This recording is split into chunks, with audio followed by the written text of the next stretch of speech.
नमस्कार दोस्तों, स्वागत है आपका हमारे channel youth writer Sharma ji में। मैं मंगल भवन आज एक ऐसे क्रांतिकारी की बात करने जा रहा हूं जिसके बारे में सुनकर आपके खून खौल उठेंगे, आपके अंदर एक ऊर्जा उत्पन्न होगी, देशभक्ति का भाव जागृत होगा। जिनका नाम सुनकर दुश्मन घबरा जाते थे, हलचल मच जाती थी। देशभक्ति की मिसाल भगत सिंह की। जैसा नाम वैसा काम करने वाले और देशभक्ति के भाव से ओत-पोत भगत सिंह का जन्म 27 सितंबर 1907 को लियालपुर नामक एक गांव में हुआ, जो कि लाहौर में था, अब पाकिस्तान में है। माता का नाम विद्यावती कौर और पिता का नाम किशन सिंह। जो के प्रति ऐसी क्रूर भावना थी कि जब इनके पिता लाहौर के एक ब्रिटिश स्कूल में इनका दाखिला करवाने गए तो ये वहां से भाग आए और स्कूल ज्वाइन नहीं किया। इन्होंने आर्य समाजी माहौल में पढ़ना चुना और गांव में 5वीं तक की पढ़ाई पूरी करने के बाद दयानंद एंग्लो वैदिक, जिसको आज हम लोग डीएवी बोलते हैं, वहीं दाखिला करवाई और वहीं पढ़ना प्रारंभ कर दिया। ये बचपन से ही पढ़ाई में बहुत तेज थे। बचपन से ही आजादी की भावना इनके अंदर घुस गई थी। बचपन से ही सिर्फ आजादी आजादी आजादी का सपना देखते थे। आजादी का ऐसा जुनून सवार हो गया था कि जिधर जाते उधर सिर्फ आजादी और आजादी से जुड़ी संसाधनों को ढूंढते फिरते। एक बार इनके पिता किशन सिंह अपने खेत में आम का बीज बो रहे थे। पिता से पूछा, पिताजी आप आम का बीज क्यों बो रहे हो?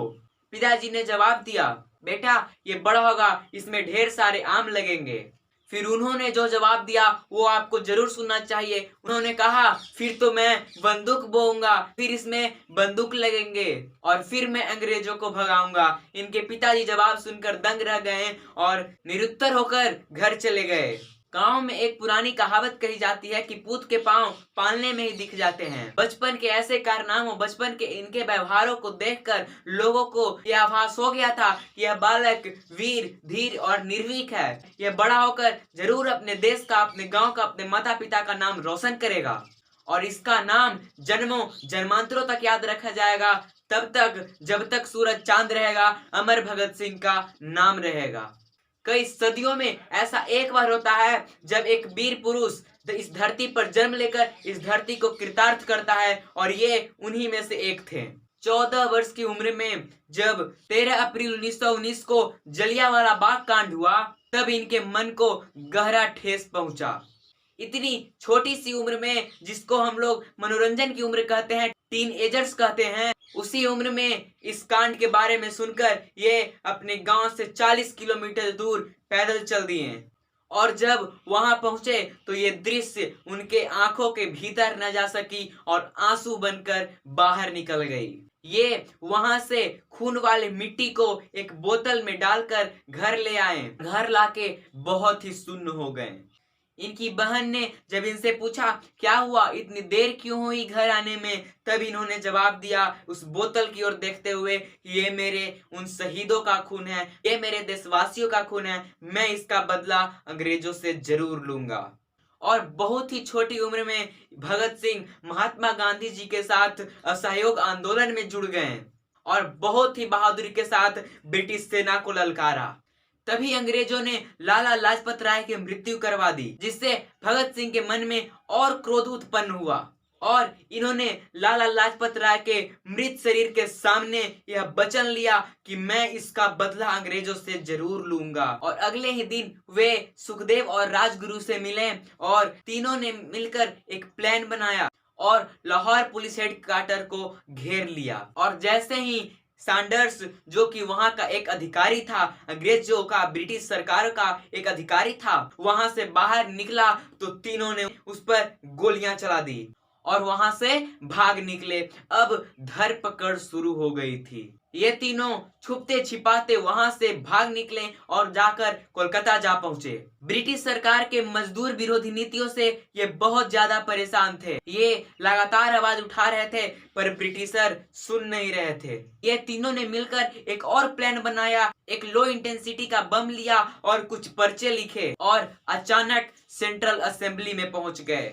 सेंट्रल असेंबली में जाकर वहां खाली जगह देखी और वहीं बम पटक दिया। बम लो इंटेंसिटी का था, इसलिए किसी को नुकसान नहीं पहुंचा, पर चारों ओर धुआं धुआं हो गया। अंधेरे का फायदा उठाकर जो पर्चे लिखे थे हवा में फेंक दिया। उन पर्चों पर लिखा था, बहरों को सुनाने के लिए धमाका जरूरी है। ये तीनों धुएं का फायदा उठाकर वहां से निकल सकते थे, पर जानबूझकर वहीं उसी सेंट्रल असेंबली में चिल्लाते रहे, इनकलाब जिंदाबाद, इनकलाब जिंदाबाद, और अपने आप को ब्रिटिश सेना से पकड़वा लिया। पहले लाहौर में सैंडर्स को मार के और फिर सेंट्रल असेंबली में बम को विस्फोट करके ब्रिटिश साम्राज्य के विरुद्ध खुले विरोध की बुलंदी प्रदान की। ये एक ऐसे लड़के थे जो खुद अपनी मृत्यु को, अपनी डेथ को खुद डिजाइन कर रहे थे। अगर आप में सोचने की क्षमता है तो सोचिए कि वो लड़का कितना बहादुर होगा जो इतनी कम उम्र में, मात्र 21 वर्ष की उम्र में शहीद होने जा रहा है, जानबूझ के शहीद होने जा रहा है। कोर्ट ले जाया गया और तभी अंग्रेजी हुकूमत के तहत इन तीनों को फांसी की सजा सुना दी गई। तब इन तीनों को 2 साल का कारावास भी था। अंग्रेजों के कारावास में बुरी स्थिति को देखकर अब ये तीनों कारावास में ही आंदोलन प्रारंभ कर दिया, और तब अंग्रेज इनसे बहुत घबरा गए थे और इन तीनों को अलग अलग करने का आदेश दे दिया।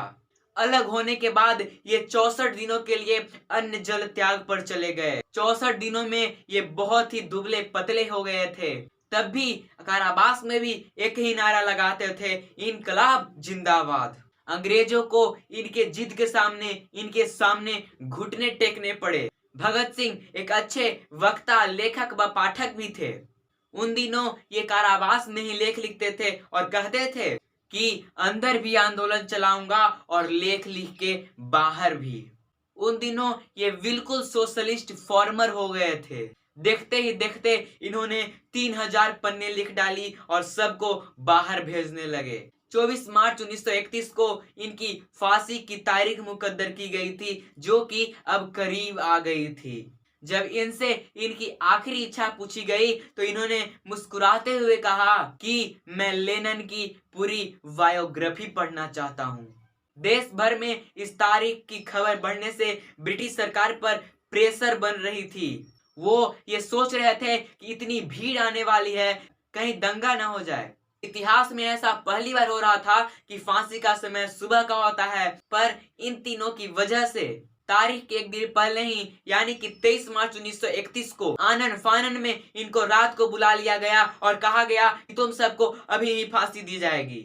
इन्होंने प्रेम से मुस्कुराते हुए कहा, सर पे कपड़ा मत बांधना और हाथ में रस्सी मत बांधना, ऐसा हो सकता है क्या? अंग्रेजों ने जवाब दिया, ठीक है, हाथ में रस्सी नहीं बांधेंगे पर सर में कपड़ा तो बांधना पड़ेगा। इन्होंने मुस्कुराते हुए कहा, इनकलाब जिंदाबाद, और फांसी को चूमकर फंदे को गले पर झूल गए।